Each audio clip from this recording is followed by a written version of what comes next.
Senator John Kennedy of Louisiana joining me now. Senator Kennedy, good evening to you. Obviously, a lot is underway here. Your initial thoughts as you hear this news? I'm not surprised, number one. This is the 12th time in the last 60 days that either Iraq or Iraqi proxies have fired at American military boys and girls in Iraq.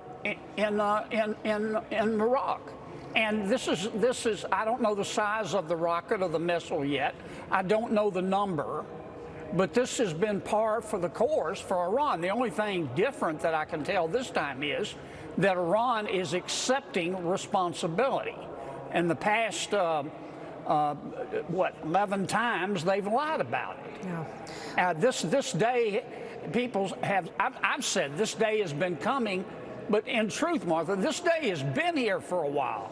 I mean, this is the 12th attack on our troops. The Iranians have shot down drones. They tried to destroy the Saudi oil fields. They tried to storm our embassy. So when my Democratic friends say, oh, we need appeasement, well, appeasement hasn't worked. And I think we've learned that with respect to Iran, that weakness invites the wolves. Now, do I wish this were happening? No. But America is not the bad guy here. We don't want to take over Iraq. All we're asking Iran is this. Number one, stop trying to hurt us. Number two, stop trying to hurt our friends. And number three, you can't have a nuclear weapon. Why? Because based on your past experience, we don't know how you will use it. Other than that, we're fine to just leave Iran alone and let them run their lives like they want to. But they just won't stop these provocative acts. Well, you know, it's very interesting because some of the dialogue, if you read between some of these sound bites in the past 24 hours from Iran, have indicated that they would do a retaliatory attack and then they wanted it to be over, which I find very interesting. And I just want to bring to our viewers' attention a couple of headlines that have crossed in the last minute or so. U.S. officials, this is coming in from AP, U.S. officials confirm airstrikes at Iraq's Al-Assad air base housing U.S. troops. And of course, we're waiting to hear if there have been, any injuries related to this. And as I heard Congressman Walsh, Lieutenant Colonel Walsh, say just a short time ago, watch for whether or not these attacks are aimed at infrastructure or whether they are aimed at places where we have personnel. Because it may be, and we certainly hope that this is the case, that if it's an infrastructure hit, it is something that does not affect our people and is a message sort of across the bow, so to speak. And I want to get your response, but I just want to just get one more piece of news in here, if I may, Senator. It says that Iran's Revolutionary Guard, after this happened, warned the United States and its regional allies against retaliating over the missile attack in Iraq.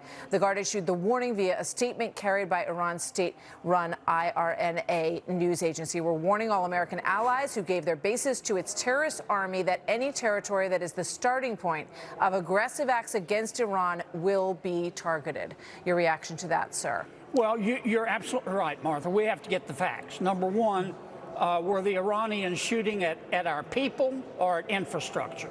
Number two, did any of our men or women get killed? Did any of our Iraqi colleagues get killed? So we need to get the facts. This may be, I'm not saying that it is, but it may be, again, we don't have the facts, that this is Iran's way of saving face. All I know is that when the president took the step he took, it was, in my opinion, just. It reverberated throughout the Middle East, including the world. And number three, the Ayatollah in Iran now understands that the United States of America is serious as 4 heart attacks and a stroke. Now, does that mean we should double down after this, the 12th attack that they've made against us? Let's wait and get the facts. But we can do this the easy way and the hard way. And nobody on Capitol Hill that I know of wants to do it the hard way.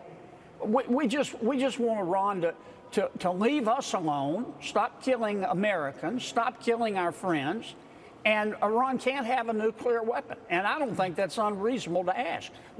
Is there anybody with a brain above, or let me put it in a positive way, anybody who has a brain above a single-cell organism would not trust Iran with a nuclear weapon the way it has been acting over the last several years. Well, indeed, since 1979.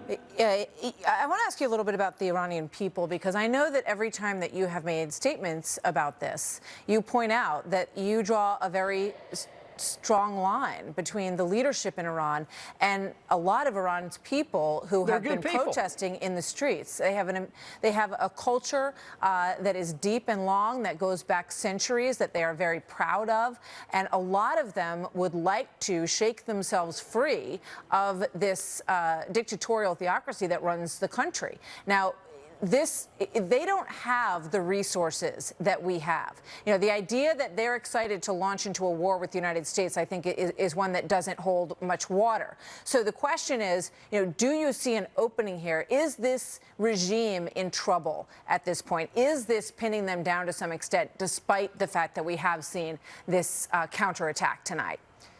Yes, I hope this is an opening, and yes, we're choking the economy in Iran to death. There are 80 million Iranians. They're good people. They're well educated. The Iranians have a very strong middle class. Most of them do not support their authoritarian government and the Ayatollah. The reason they have been rioting, but the reason they haven't done more is because it protesting. Yeah. Yeah. The reason they haven't done more is because they'll get killed if they do. They've killed at least 1,500 people, according to Reuters reports. And Soleimani was in charge of that. Absolutely. But the Iranian people, if you give them a choice today, I feel very confident that they would say, let's get rid of the Ayatollah. We just want to live in peace. And so do we. But I'm sorry, there's evil in the world, and weakness invites the wolves. Now, some of my Democratic friends, not all of them, but they say, well, appeasement is the answer. The United States, through President Trump, has demonstrated extraordinary restraint over the past 90 days. I mean, this is the missile strike. This is the 12th missile strike aimed at men and women who defend America, our military. They tried to storm our embassy, for God's sakes. Appeasement didn't work. Well, it was interesting today. We heard from the defense secretary and from the president essentially saying we are prepared to respond if attacked. But our posture is that what we want to see is a de-escalation. Yes, what we want to see is even an opportunity at some point to sit down in a non-conditions-based manner. Senator Kennedy, I thank you very much for being with us tonight as we all watch this across the country unfold. And I just want to point out to everybody on the right-hand side of your screen, these are images coming from Iran. This is the missile attack launched from Iran, surface-to-surface missiles headed from Iran into Iraq, and the Iran Revolutionary Guard has indeed taken responsibility for this attack that has been underway. My thanks to Senator Kennedy. Good to have you with us tonight, sir. Thank you very much, as always.